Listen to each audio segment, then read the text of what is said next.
Florida, north central mainland Monroe County in southwestern Florida, until 4:45 p.m. Eastern Daylight Time. At 4:08 p.m. Eastern Daylight Time, a severe thunderstorm capable of producing a tornado was located near Loop Road East Center, over 18 miles east of Choccolockie, moving north at 15 miles an hour. Hazard, tornado. Source, radar indicated rotation. Impact, flying debris will be dangerous to those caught without shelter. Mobile homes will be damaged or destroyed. Damage to roofs, windows, and vehicles will occur. Tree damage is likely. Locations impacted include Big Cypress National Preserve. Take cover now. Move to an interior room on the lowest floor of a sturdy building.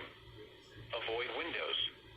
If you are outdoors, in a mobile home, or in a vehicle, move to the closest substantial shelter and protect yourself from flying debris. Repeating, a tornado warning has been issued until 4:45 p.m. Eastern Daylight Time for the following counties: Collier, Florida,